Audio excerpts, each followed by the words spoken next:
Looking at you through the glass, don't know how much time. We are back at it again with Alien Earth, and after the highly rated episode 5, we got another 2 chapters of the story going back to low to mid 7s out of 10 rating. A lot has happened here, so let's go over where the story is at right now and catch you up before the season finale. In episode 6, Wendy is full on talking with the baby xenomorph with some trial and error, which we will see that she gets much better at as the story progresses. Prodigy and Yutani had a settlement meeting talking about the damages to Prodigy City and who has the claim to which property.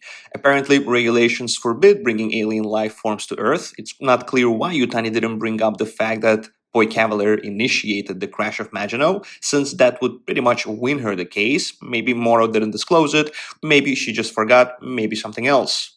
Morrow and Kirsch had a nice little chat in the elevator, talking shit to one another and showing some synthetic racism. Morrow said, "You a bum," and Kirsch replied with, "Your kid dead." Good stuff right there from these two. Miss I Am Pregnant Somehow got her memory wiped to help with her T-Oculus-induced PTSD. It didn't help much, and right after she woke up, Wendy is like, "What the fuck are you talking about?"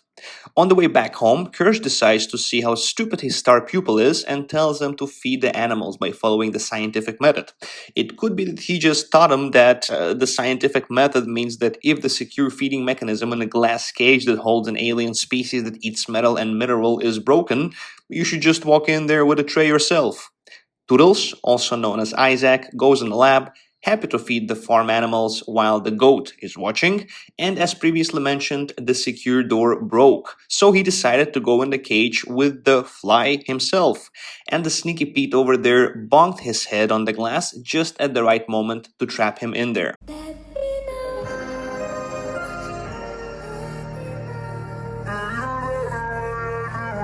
And that is how we get introduced to the star of this episode, after whom we get the title, The Fly. Toodles tried to reason with it, saying, "I loved you in Breaking Bad, you were great," but it didn't matter. The space fly squirts acid on Einstein over there and then has a couple's meal as a reward. Bill Nye the Science Guy basically tells Hermit that you got to get yours and your sister's asses out of here ASAP, and disables the trackers on all the lost boys, before noticing the aforementioned Toodles lying dead in the lab, where he rushes to in order to try and help. However, he can't help, considering that, well, he's not a cyborg, and Toodles must be pretty heavy, and then he asks Slightly to let him out of the alien-infested lab. Slightly tells him, "Sorry bro, I can't do that." Inevitably, Arthur gets face-hugged and smuggled out by Slightly, as Kirsch is curiously looking through the cameras while Mr. Boy celebrates his successful settlement of either $20 or $50 billion. Boy asks Kirsch if all is good, and Kirsch says, "Affirmative." No. By the way, short little side note, the alien universe must have had an insane deflationary period, because neither 20 nor 50 billion is enough to compensate for the damages that Prodigy City incurred during the crash of Maginot. That's like Reddit's market cap. Anyway, now that we know why episode 6 was titled The Fly, let's move on to what happened in episode 7, Emergence. Slightly is looking at the face-hugged Arthur that he hides under his bed, understandably uncomfortable, even trying to give him some Gatorade. His best friend, Smee, comes in and goes, "What the heck did you do?" but then agrees to help Slightly take Arthur's face-hugged body to the beach. Kirsch checks out the aftermath of what happened in the lab and takes the steps to decontaminate.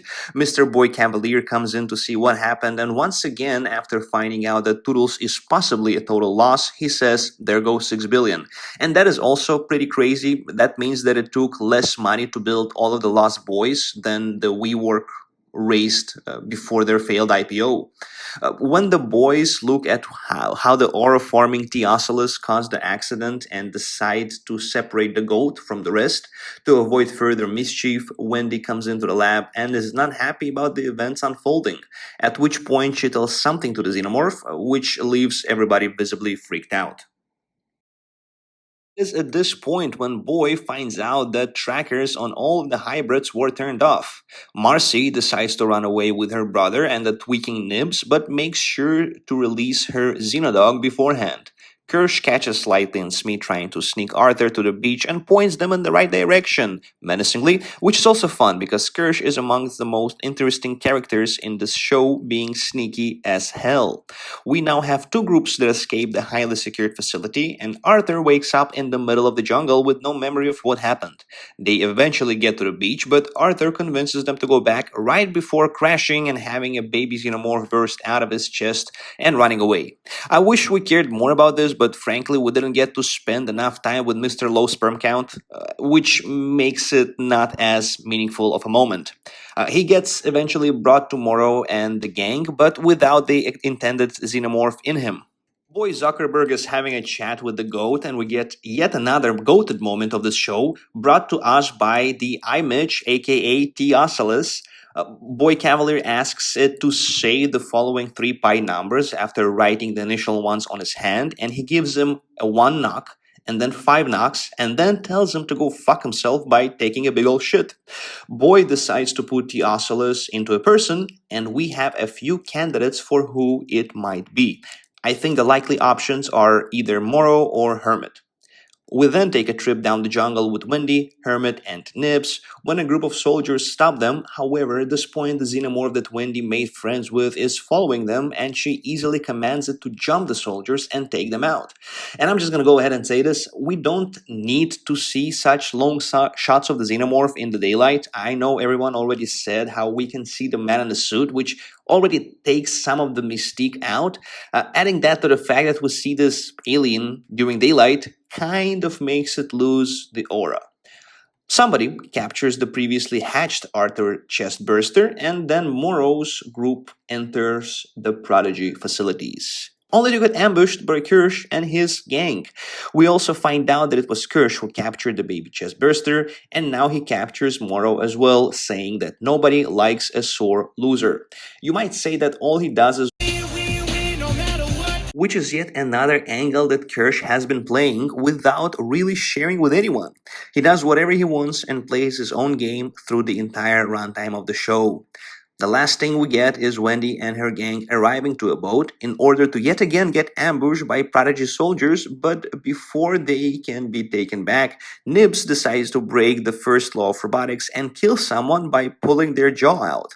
I don't get why Wendy and Nibs' punches don't just penetrate through the soldiers, considering how easily Nibs tore the guy's jaw off, but before anything else can happen, she gets electrocuted by Hermit and the gang is taken away to custody. So that pretty much sums up the episode 6 and 7 of Alien Earth, and we are a couple of days away from the final episode of the season. The trailer is already out. Go watch it. If you haven't seen the previous episodes up until now, go watch it. It's pretty damn good. So yeah, thank you for watching. Have a nice day and subscribe, motherfucker.